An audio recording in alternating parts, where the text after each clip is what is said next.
Okay, let's go ahead and get started. So first of all, I want to thank everybody for joining this webinar. What we're going to do is we're going to go through and review what it looks like to configure our product for both third-party application and patch management within Microsoft Configuration Manager and Microsoft Intune. So quick introduction on me. My name is Justin Chalfant. I'm the founder here at Patch My PC. And I also have about 5 people from our team that are monitoring the questions and answers section within this GoToWebinar. So if you have any questions throughout the demo, please feel free to go through and put that question in, and there's a good chance we can get that answered throughout the demo.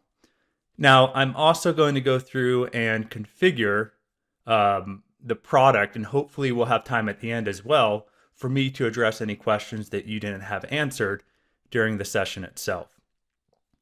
So to get started, what we're going to do is actually go through, configure our product, and show you exactly what it looks like, right? So what I have here, I'm running on a Config Manager environment. It's a pretty clean setup, so we don't have any third-party updates or applications created. So for example, if I come in here and look at all software updates, we can see that we only have a few Microsoft updates. Same thing for applications. So currently we don't have any applications configured either.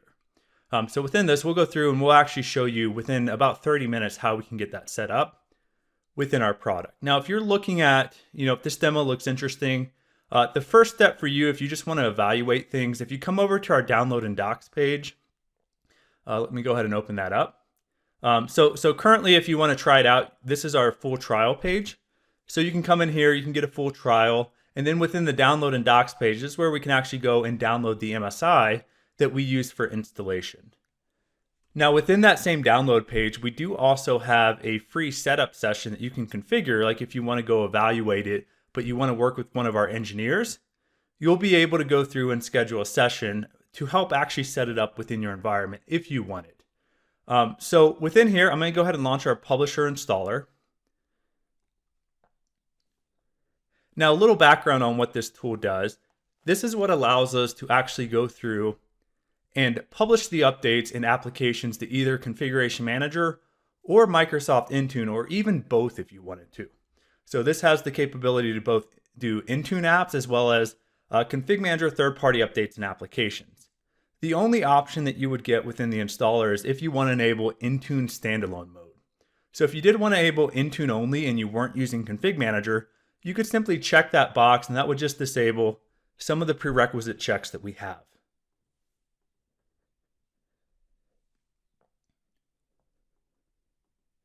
Okay, we'll go ahead and get that launched. Now, this utility does get installed if you're using Config Manager. It would get installed on your top level software update point within your site. So within our lab environment, this is pretty simple. We only have one site system, and it's also our site server, and it's also our software update point. Now, if you're using Intune only, you could really install this wherever you want. It could be a Windows 10 machine in Microsoft Azure, for example, but if you are using Config Manager and you want to use the updates feature, you would want to make sure that you install it on your top level software update point, and that just allows us to publish the updates to the topmost SUP, and that's going to synchronize down to all the others within your environment. Now, the first option that we have here is when we open the tool, we have a certificate that we need to configure. So if you want to use the software updates feature, you really have two options. You can either generate a self-signed certificate. So right from our tool, we can come in here and we can generate this, or you could import a PFX file. So if you have a certificate authority like Active Directory Certificate Services, and you wanted to issue a code signing certificate from there, you could do that. Now, this is simply the certificate that is used to sign the third-party updates that get published to WSUS. So this just allows your clients to verify that the updates that you're publishing are coming from a certificate that you've configured. So I'm just going to use a self-signed one from our tool. Now, one of the nice features within Config Manager 1806 or newer, even if you came through and you published a certificate from our tool, what we can do, we can go into your software update point, and we can choose this option to allow Config Manager to manage the certificate. Now, what this is going to do is the next time that your software update point synchronizes, let me go ahead and trigger that.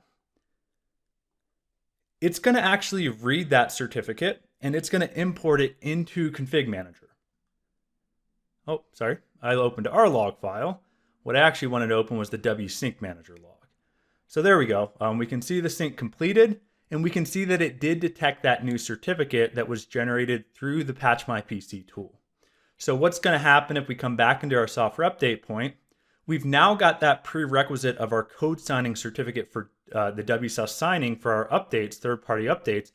We now have that certificate automatically added into Config Manager. So we don't have to worry about doing any GPOs to deploy the certificate or anything like that.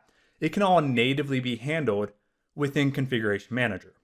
So, for example, the only other setting that we would need in order for our clients to trust the updates that we publish, there's just a third-party updates client setting within the software updates node within the client settings.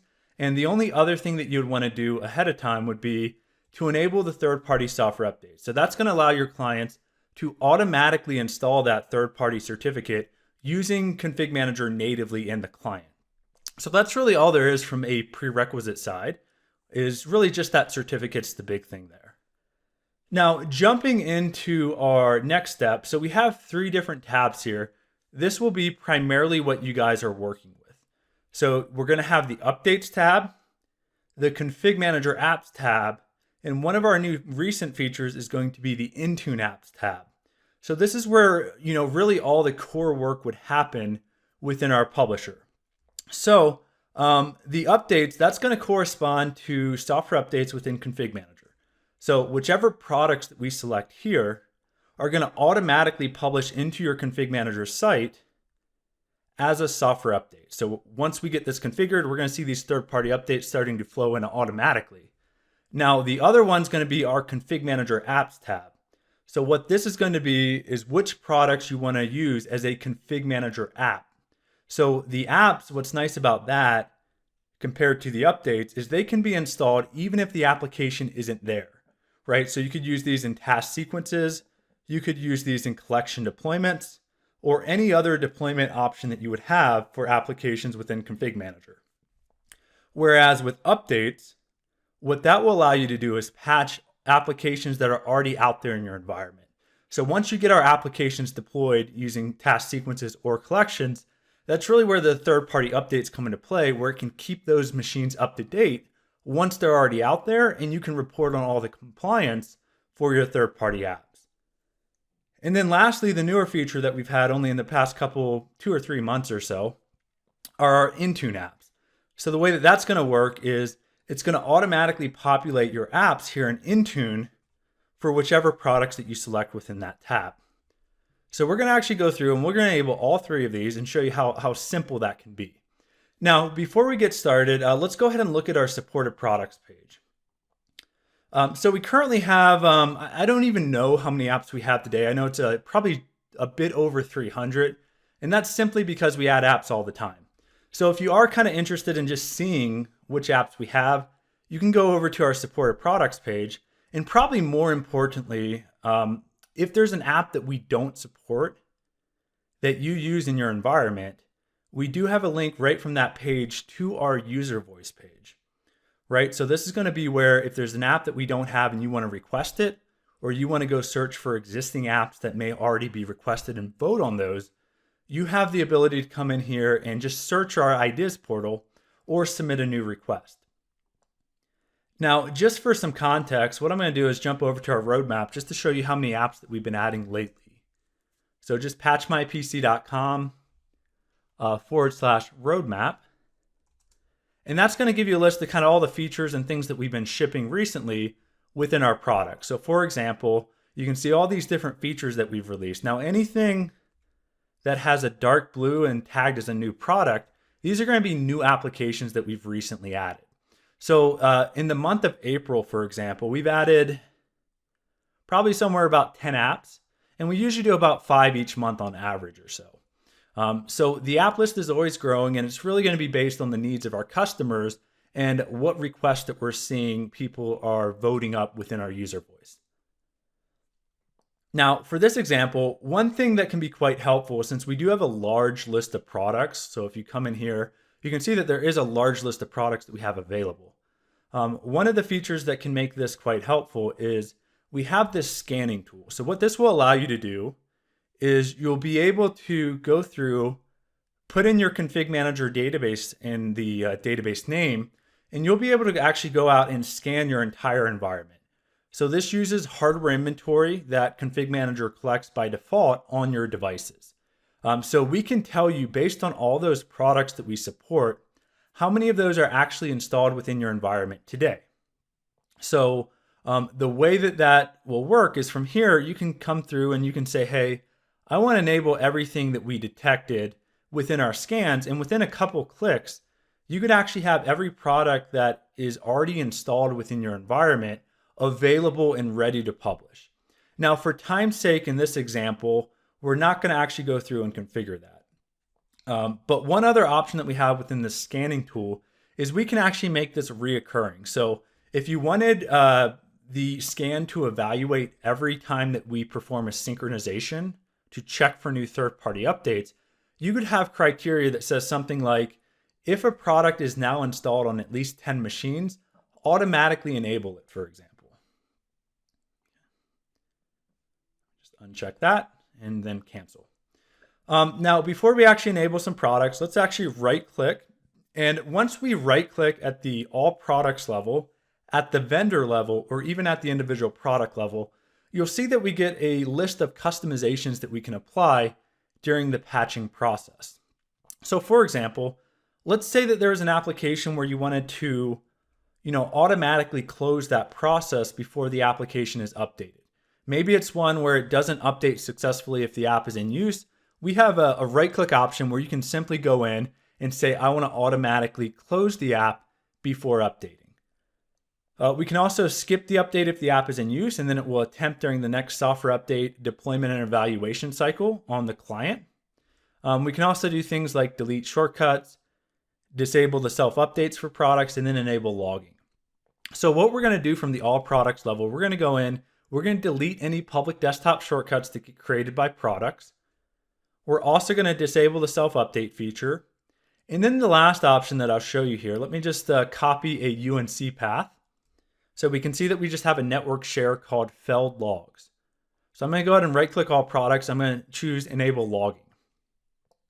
So what this is going to do is this is going to allow us to automatically add the logging parameters to any MSI and EXE installers for these products. And by default, we're going to automatically store those logs locally. So we're going to create a subfolder within CCM logs if you're using Config Manager.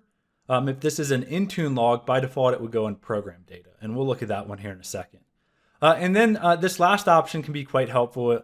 If we detect that an update failed or an application failed, we can copy those failed installation logs to a separate location if you wanted to. So for example, you could have like a UNC path that would have all the failed logs get copied there. All right, so that's the settings that we're going to apply at the global all products level. So now what I'm going to do is actually enable an update for publishing. So we're going to do Google Chrome 64-bit. Now, once we get to the product level, we can see that we have 3 additional options that are specific to individual products. So we can add custom pre and post scripts. We can modify command lines, like if you had to add a product key or some custom parameter for your environment, we could easily do that. And then if it's an MSI-based product, we can also add a transform for the installation as well. For Google Chrome, just as an example of how you can get custom if needed, we're going to add a post-update script. So for the script types, we support batch, PowerShell, VB, EXE, and MSI files could be run as a pre or post action. In this example, we're just going to run a PowerShell script. And what this script is going to do is just set the Google Chrome homepage. So it's just going to set some registry values. And it's going to set the default homepage for all users to patchmypc.com. Just an example of how you could get custom if you ever did have some type of, environment specific configuration that you would want to apply during an update or application installation. And then the only other one that we're going to do is Java 8 32-bit. So let's go ahead and select that. We can see that we have those options applied at the global level. And one thing that we do for Java, because it doesn't auto remove old versions by default, we do have a pre-action enabled by default that's going to automatically remove any old JRE versions prior to the update. Okay, so we've now got Java and Chrome. So once this publishing occurs, these two are going to show up here in the all software updates because they're going to be a third-party update within ConfigMan. Now, jumping over to the application side, the configuration is pretty basic. So the only real thing that you have to tell us is where do you want us to download your application content, right? So where do you want all the source files to go? One cool feature within here is if we come back in and look at my console, we can see that we do have some subfolders automatically created ahead of time, or that we've created ahead of time. So let's say that we want all our applications created from Patch My PC. Let's say we want to put them into a custom folder within the applications node of ConfigMan. So I'm just going to set that at the global level so that anything that happens there will go into that folder. Okay. And then probably the only other option that's kind of interesting here is how do you want application updates to occur? So let's say Google Chrome 79 was published, version 80 came out. How do you want that update to take place?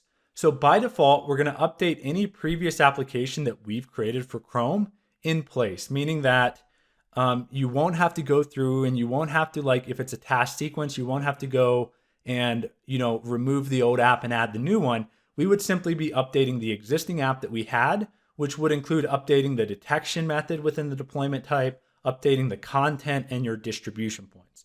So if you left the default option, that's always going to make sure that you're deploying the latest version of that product within your task sequences or collections for any new devices. Now, if you did want to have more control over that, we do have this option here at the bottom that says, whenever an update comes out, create a new application. So then you could have a little bit more change management if needed. And then we can also automatically distribute the apps when they get created as well. So that's pretty much all we'll need for the app options.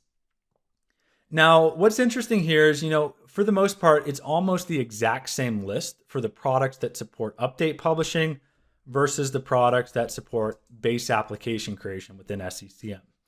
So we actually have this option where, let's say that you went through and you enabled a lot of different products for update publishing. We can simply duplicate those and automatically enable those applications, including any of the custom right-click options for the applications as well. Now, when we look at the apps customizations, we do have a few more options here that are specific to applications within SCCM, but not updates. So for example, we can have different configurations like max runtimes and things like that. Now, the only other thing I'm going to enable here is 7-zip. So we're going to do 7-zip as an application. And one customization that we're going to say that for 7-zip, we actually want to be more specific and move that to a separate folder within the SCCM console. Okay. So that's our updates and that's our apps for Config Manager. Next thing, let's go ahead and look at our Intune app. So we'll go ahead and take a quick look at that. And we can see that's basically the same concept here, right? So you're going to have a list of products that you want to choose. Now within the options, this is where you can determine how you want to update any previous applications that we've created within Microsoft Intune.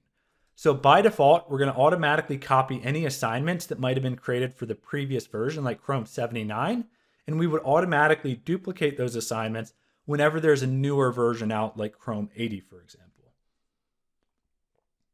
So I'm going to go ahead and do that same option where I'm going to duplicate those. So if we come down here and we look at Java or Chrome, for example, we can see that we have all those same customizations, like our home page would get automatically set if we deploy this app in Intune, as well as disabling updates and things like that. Now for this one, just to save some time, since this will have to upload to Intune, let's just do Java for this example, or I'm sorry, Chrome for this example. Okay.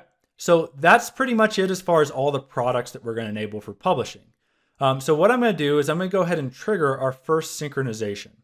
So what that's going to do is in the background, it's going to get all these applications and updates publishing to our environment. So first thing, while we're waiting for that, let's go ahead and look at Intune really quick. So if we take a look, we can see that we currently only have 7-zip. So once we get to the Intune portion of the app creation and the sync, we'll see Chrome get created here. But jumping back to that sync schedule, this is really going to be where all the automation takes place. So once you've configured the products that you want for either update application or Intune application creation, you really don't have to come back into our tool at all. Everything's going to happen automatically in the background. Whenever there's any new updates available in the catalog, this tool is going to automatically sync and publish those into your environment. So by default, we do sync every night at 7 p.m. But you can, of course, change this to however often you want. So from our perspective, we probably do about 4 to 5 catalog updates per week because third-party updates don't really correspond to, say, Patch Tuesday like Microsoft updates do, for example. Now, one of the nice features about this is we do have some alerting available. So you probably just saw that Teams notification show up.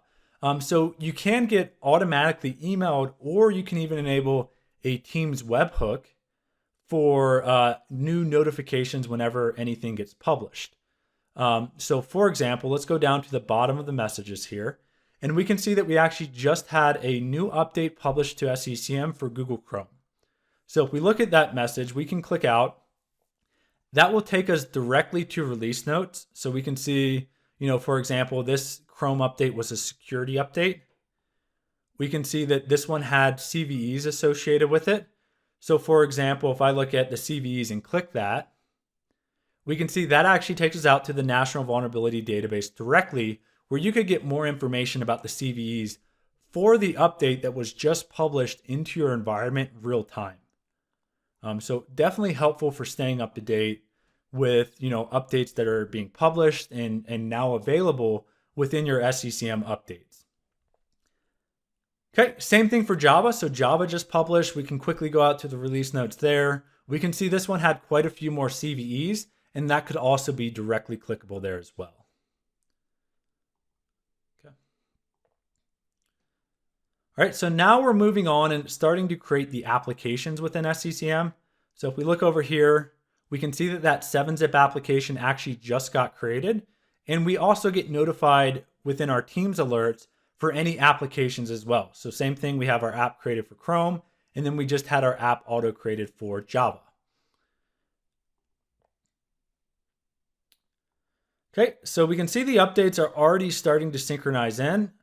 So they're synchronizing automatically because within our sync schedule, we did have this option enabled to automatically trigger a software update sync whenever we publish any new third-party update. So if we detected we published a new update, we could automatically sync your software update point to pull that new published update from WSUS so that you don't have to wait for your next scheduled sync.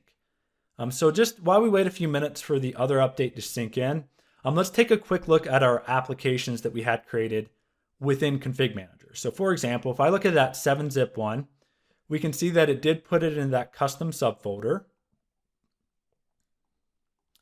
We can see that all the metadata gets filled out here as well. So things like the name, the privacy URLs, the documentation, the keywords, and the icons are all automatically added within Config Manager so that if you were to deploy this and make it available within Software Center, it would be a nice experience. You would have everything looking really well, especially with icons and the keywords. All of this would directly map within that experience within Software Center. And then it looks like we just created our Intune application for Chrome. So let's go ahead and look at our Intune console. There we go. And let's refresh this. So now we can see that the application for Chrome was also automatically created. Now, one thing that I missed here is I did not show the assignments feature. So let me go into our Intune apps and let's go ahead and deploy 7-zip. So one of the right-click options that are pretty cool with Intune is that we can automatically deploy any of these applications. So for example, let's say that we wanted to automatically deploy 7-zip. We could say we want to deploy this to the all users group within Azure. So let me go ahead and do that. If we click on the group that we just added, we also get additional options like when do you want to make the app available if you wanted to customize some of those additional deployments that you might be familiar with if you've ever created a assignment within Intune. For this one, let's go ahead and just do 7-zip, and we can also do this at the all products level as well. So let's say that you went through and you enabled a lot of different applications within Intune, and you wanted to make them all available to all your users. So you could simply come into the tool. Let me go ahead and apply that. You could come into the tool and you could automatically have the assignments automatically created. So instead of going into Intune, for example, after we auto create the app and going and manually clicking each of these, going into the properties and choosing assign, you could have all of that happen all at once. So if you wanted to make 100 apps say available to all your users, you would have the ability to do that in a single click within our tool. So super helpful if you did want to target maybe a standard group for a lot of different applications within Intune. Okay, so jumping back into the config side while we wait for that to sync, we can see that our updates have automatically shown up within our config console. So we see Chrome, we can see Java, we can see that we're already getting compliance data. So we can see that we have one machine that needs this Java update and needs this Chrome update. So everything from a deployment perspective and monitoring within Config Manager is going to be exactly like a Microsoft update, right? So for example, if we come in and we look at our automatic deployment rules, one thing that we did have pre-configured here is we actually have an ADR set up. And we can see that it's just saying, show me any third-party update from Patch My PC. So in this case, it would automatically have that Java and Chrome update and any other products that you've added, and it would auto deploy them. Now, just like any other ADR, you can have custom deployment. So we have 2 pilot deployments added automatically, and then we have our production deployment, and they use the same exact functionality as an ADR for Microsoft updates. For example, you can set a custom deadline for each of those 3 deployments. We can choose whether or not we want it to show in Software Center. Maintenance windows and restarts would all have the exact same deployment options as any other update. So when this automatically triggered, it downloaded our updates into a deployment package and distributed them to our DPs, and it automatically created a software update group. So what's nice about this is that we're using the exact same technology that ConfigMan uses to deploy those updates. So you don't have to worry about any additional servers or any additional client agents. Everything uses the exact same technology here. Okay, so last thing I'm going to do before we jump over to a client, I'm going to go ahead and run a PowerShell script. And what that's going to do is it's going to deploy those 3 applications that we created, and it's going to deploy them as available to the all users collection, just so that we can see what those new applications look like when we go into Software Center. Okay.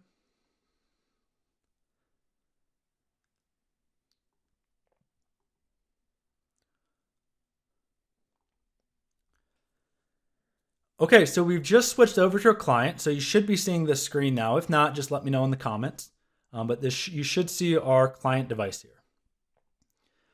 So this device is part of the initial pilot deployment for our software update group. So that means that we have a deadline set for 1 day out. So these would automatically install tomorrow if they weren't installed ahead of time first. Now, we also made these updates available within Software Center, and that's why we have the ability here to install them ahead of time. Now, within this client, we can see that we have an outdated version of Chrome. So we have Google Chrome 77 and we have Java 8 update 221. So if we go ahead and look at Google Chrome really quick, we can see that we do have a public desktop icon for all users. So that's right here. If I go ahead and open that up, we can see that we just have the standard Google homepage, nothing custom. So let's go ahead and kick that off and choose install. Now, one thing that you might remember is we did enable installation logging for Google Chrome. So what should happen here in a second, we're going to automatically create that subfolder for our vendor installation logs. And then any vendor install log that supports it, which is about 90% or more that supports a command line log or a command switch log, we'll automatically add the logging for the vendor's install.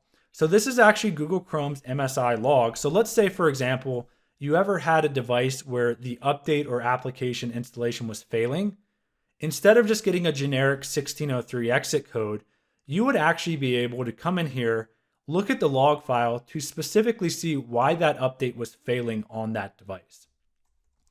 We do also have one other log file that will kind of show you all the things that we did for either an update or an application installer. Back in the root of the CCM logs, we have this log called Patch My PC Script Runner.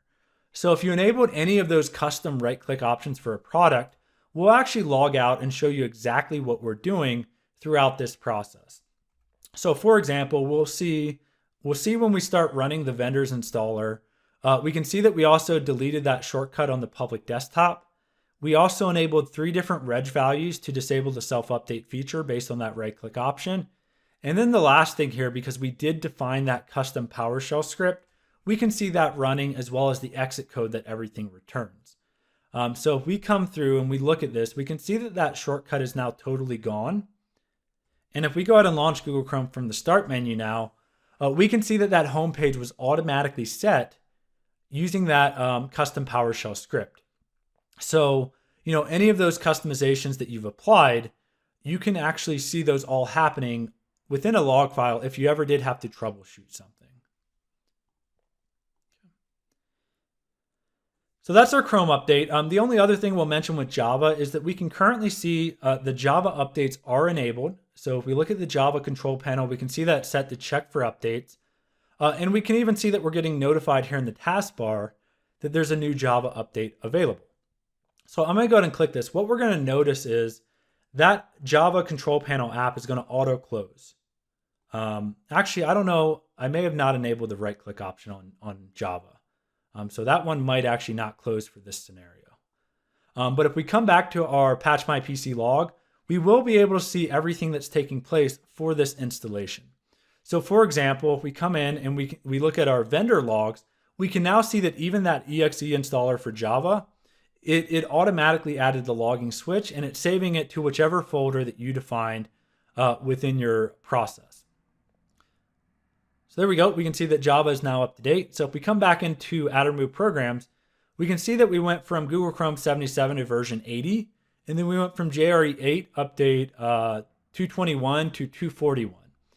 Now, the only other thing, if we look at our applications, we can see that our new applications that we created for Config Manager are also automatically showing up here as well. So just like any other application, you could deploy this just any way that you would be familiar with. So whether that's collection deployments, so in our case, we just made an available deployment for all users.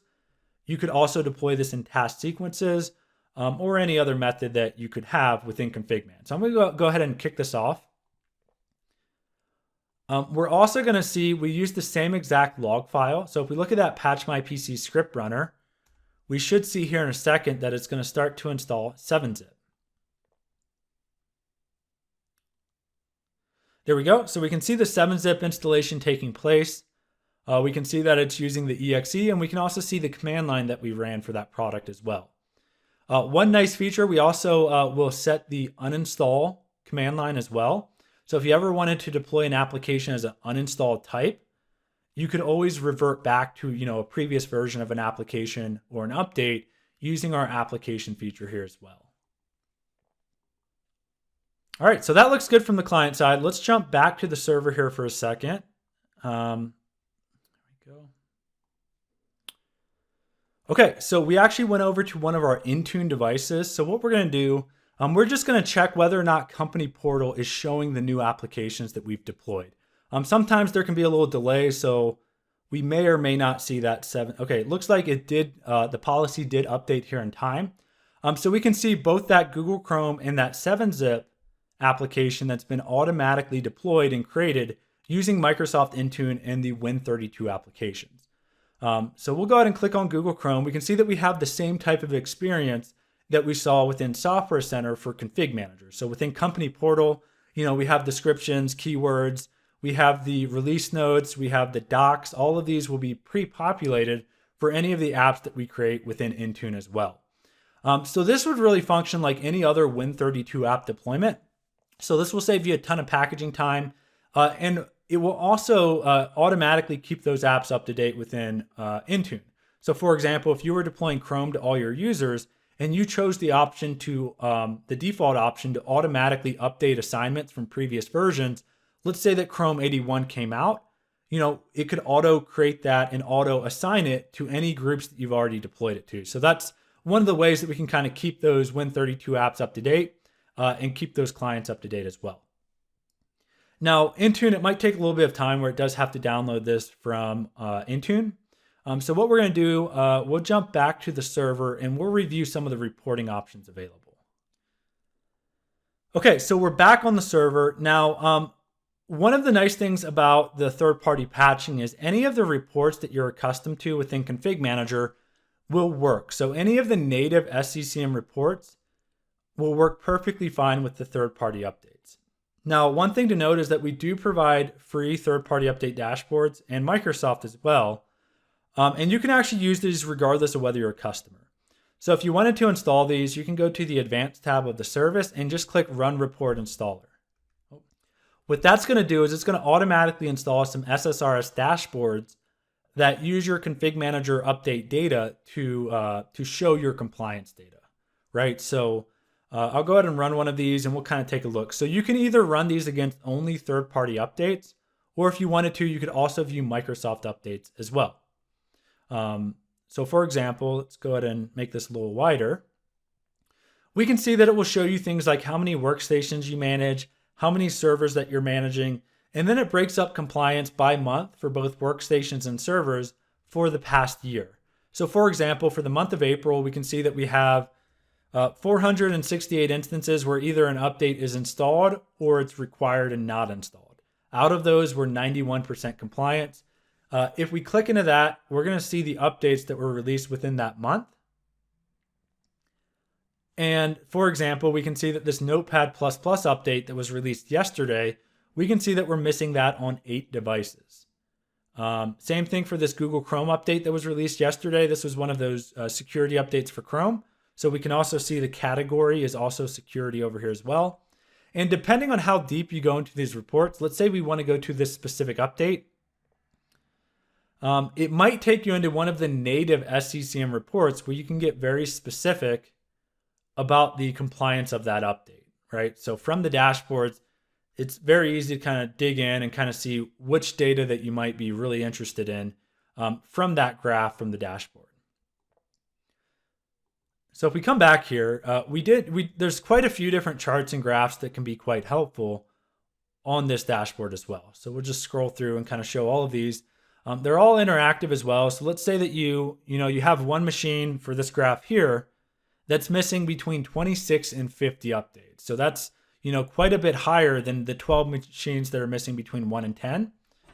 So if we were to click into that, it would actually show us the machine that are missing, it looks like 27 updates in this scenario. And then you could actually click in and get more details about that specific device and try to understand, hey, why is this one so much higher than all my other machines for the number of updates it's missing? Okay. And then what's nice is if you're using any other, let's say of the free Power BI dashboards, for example. This is one of the free ones available from Microsoft.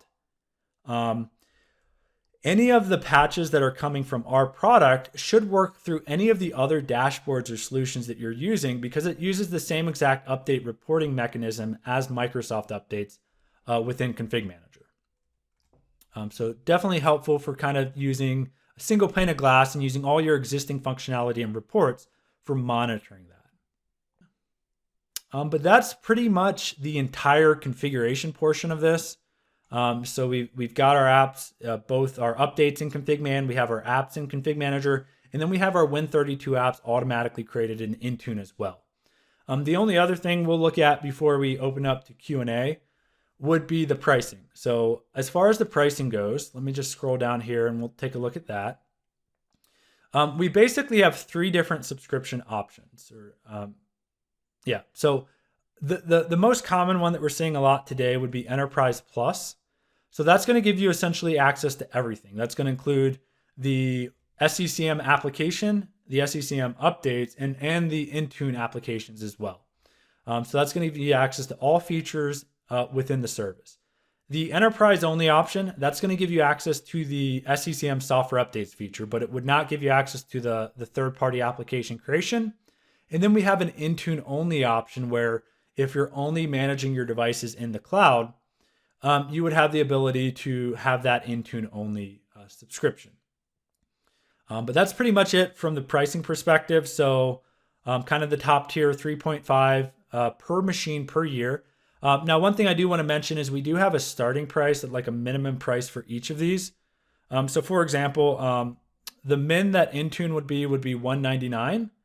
The min price per year for the Enterprise Plus would be $2,499.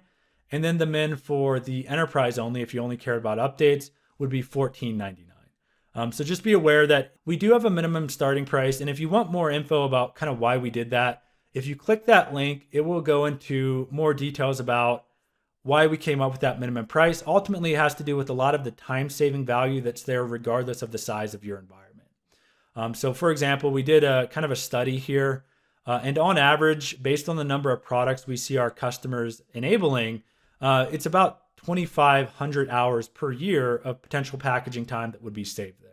Right, but that's all I had for the demo. So let's take a look at the questions.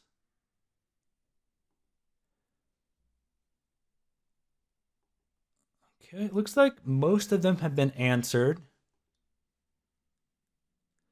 Sure, yeah. So can you show the app update repo for where the content gets downloaded? Absolutely. So if we go and look at our sources folder, so we defined this. This was kind of the root path that we defined within our tool. So by default, we're going to automatically create a subfolder called applications. We then break it up by vendor. So for example, we've got Google, we've got 7-Zip, and we've got Oracle as a subfolder automatically created. We then break it up by product. So in our case, we only did Google Chrome 64-bit. And then each application is going to have a unique GUID from our product. And that's where we could see the actual vendor's installer, as well as some of the customizations that we use when we call that. So some of our binaries, for this example, for Chrome, where we included a post-action script, we can also see that PowerShell script that we included there as well.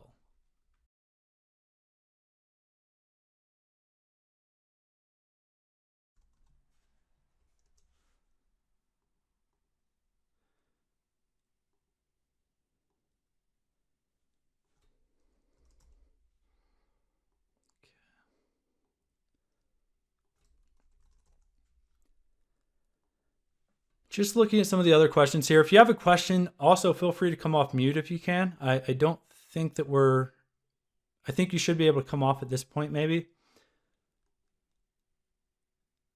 So what about the updates? I break down by OS. Good question. So for example, if you're breaking up your ADRs by OS, what you can do is we have a article. So if we come over to our FAQs,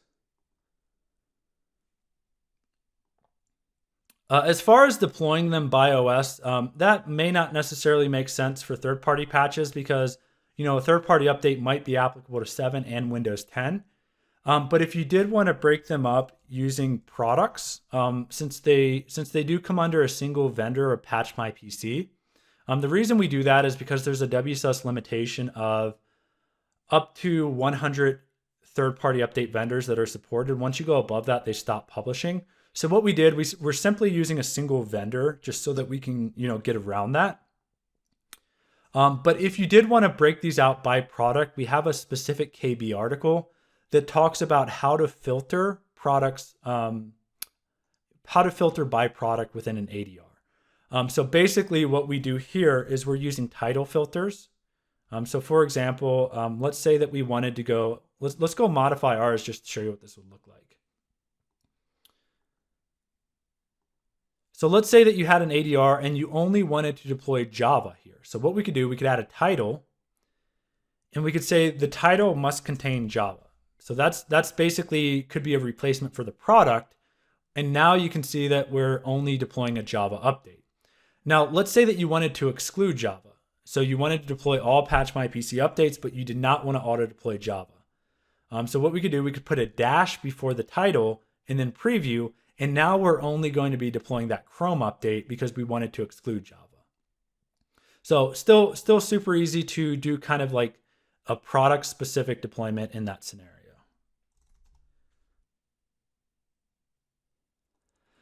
Yeah, so what would be the recommended minimum number of devices to get a benefit from Patch My PC? That's a good question, and I don't know if there's really a good answer from a device perspective. My response would be it's more about the time saving. So, even if you have 15 devices that you're managing, say in Intune, I would say the question for you would be how many applications and how much time are you spending packaging those applications, right? So, that's really going to come down to the value and time savings that it would be worth it. I don't really see the device count being a big factor in that.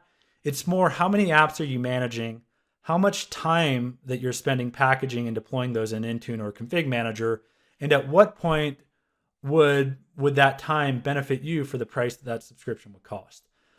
So I don't know. I think it really comes down to just evaluating how much time you're spending packaging versus maybe time that you could be spending, doing other things within the environment. So I think it's really very personal. Really depends on the company, how many apps you have, how much time you spend, as to when that might make sense for that starting price for the number of devices that you have. We have a wide ranging of customers where it might be 10, 15 devices within, Intune up to say some of our bigger config man clients are well above 80,000 devices per, within that environment. So it definitely ranges a lot. As far as the benefit there with the number of devices, it's really very specific to, how much time you want to save versus maybe how much that time is worth.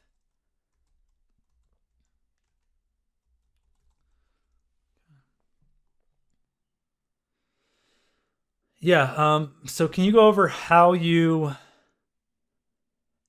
things happen on the back end for when updates get released?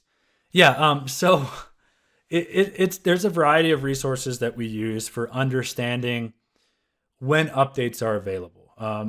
So one thing that we do to monitor this, for example, this probably works for about half of the 350, 400 products or so that we support, is we're actually monitor whether or not a file hash has changed on the vendor server. So a couple times a day, we'll have a service that we've wrote automatically download and check file hashes. So that works for any product where they use the same download URL.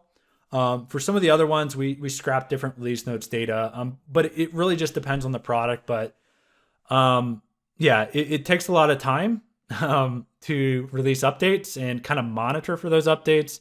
I think that's a big piece of where that value comes from, saving you from having to do a lot of this work for packaging and probably even more importantly, just understanding like when new updates are available can be challenging enough as a config manager admin or Intune admin, where you're also wearing all these other hats and doing all these other things within your environment. So even just understanding when things come out that could be impactful for your environment, whether that's new security updates for a product or just a new, bug fix or feature update for a product, just monitoring that, let alone having to package it, is hard enough from that perspective.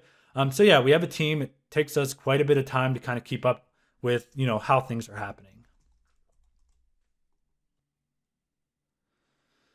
Yeah, so if we implement Patch My PC after termination of an agreement, will it be possible to use those? Yeah, so in the example, let's say that you purchase Patch My PC, you have the subscription for a year, and let's say that you decide, we're just not for you, we're not a good fit, and you don't renew. Anything that was published, whether that's an application or an update, would still be available within your environment. You simply would not get anything new in that scenario. So you should be okay in that scenario for having access to everything that's already been created within a subscription. So why would I use Patch My PC when some products have an auto updater? So I'd say that's really kind of specific to the company. Some products do update pretty well. But one of the things that we see for some of our customers, they want to have a more standard environment, right? So they want to control when updates happen. They don't want, say, thousands of machines, for example, in some of the larger environments. They don't want them all going through their internet, pipe to go download the update files for every single device. So by using Config Manager, they can really control when that happens. They can get all the content locally within their distribution points, And probably one of the more important factors, they have a change control to understand exactly when an update's going out for a product to make sure that doesn't disrupt any business, continuity issues where maybe a new update might not be tested for certain applications yet. So I think probably one of the bigger factors why some customers might not want to auto update is really around control and making sure things are tested and making sure they know when things happen, where they happen, and where those clients get the content. That's a good question, Eric. Our engineering team, we were actually discussing this. I was actually talking to this with Cody the other day. So do you have any plans to support getting content directly from the internet instead of having to replicate it for CMG? We're potentially looking at this for Intune, maybe in the future. The challenge there is so the use case is that since a lot of these third-party updates, the content are available directly from the internet through the vendor. Do you really want to have to host that content in cloud in a CMG distribution point in the cloud? So that will always be the case for software updates. The reason for that is because all software updates are signed with your code signing certificate. So it's very specific to you, right? But for Intune, we're trying to debate if we could ever make an option where potentially our tool that runs the update or the Win32 app install could potentially download it from the vendor.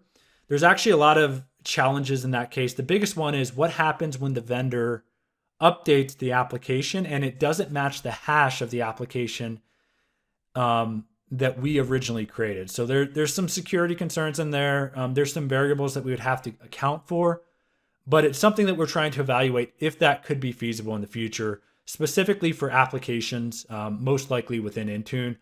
For the config manager side, there's a lot more hash checking where I don't think it would be feasible, especially for updates where they're specific to your code signing environment. Yeah. So no clients.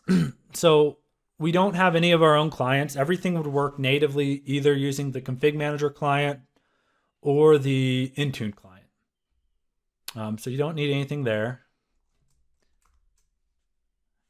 Yeah. So as far as hiring, we picked up a few engineers over the past few months. But just stay tuned with our Twitter account. If we ever had an opening coming up here in the near future, we would definitely post it there on Twitter. So if a deployment went wrong in pilot, how would I stop it from going out to the second group? So within Config Manager specifically, you can use phased deployments and you can have different criteria for when it would target kind of that second collection.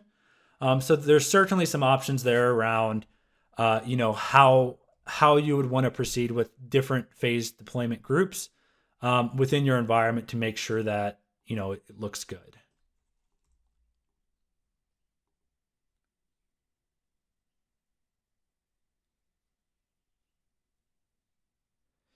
No, so for Intune only devices, the application content would get replicated directly to Microsoft Intune. So within the app itself that we create for Intune, that content would be coming directly down through Intune. So you would not have any network shares that the client would need access to.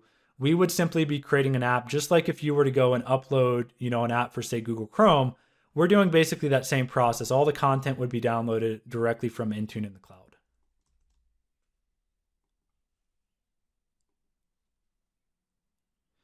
Yeah, so the SSRS reports we showed, that was our report. So you can install that from our advanced tab. So these reports were actually originally done by a Microsoft consultant, Gary Simmons. He had a blog post about this. And that's the reason that we're keeping these free. Just because a lot of the updating of these reports that we did to add new operating systems, as well as the simple installer, where we'll automatically install it and change all the URLs. But the core reports that we originally kind of took these from were an example blog post.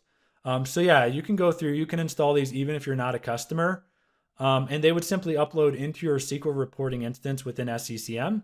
And that's where all these reports come from. So you could definitely go through, you could install these and use them how you see fit.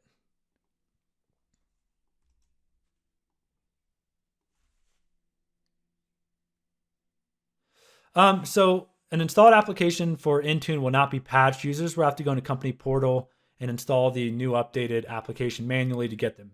No, not necessarily. So in our example, we did make them available within Intune. So, if I come and look at that Google Chrome, we can see it was automatically assigned from our tool and it was only available. But for example, if you made these application assignments required, they would automatically apply. So in our case, you can see it's just available. So that's why we had to manually go into Software Center. But let's say that you wanted Chrome on all your devices, or maybe you made a separate group that you wanted to target only Chrome to.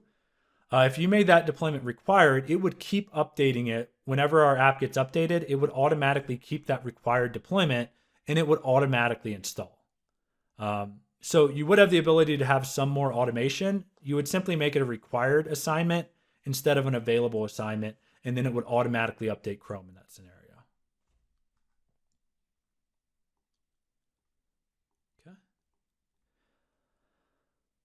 But outside of that, it looks like that's pretty much all the questions. So I want to thank everybody for joining the webinar. Hopefully you got some value from this. If you have any follow-up questions, feel free to send us an email. As far as next steps, if this looked interesting, what you can do, you can jump over to our website. You can get a free trial. So that's going to give you access to all features, all products. If you wanted some assistance getting things set up in your environment, on the same download page, you do have the ability to schedule a call with an engineer, and you can just schedule that based on your convenience if you wanted some assistance kind of getting things set up in your trial. But thanks everyone for joining.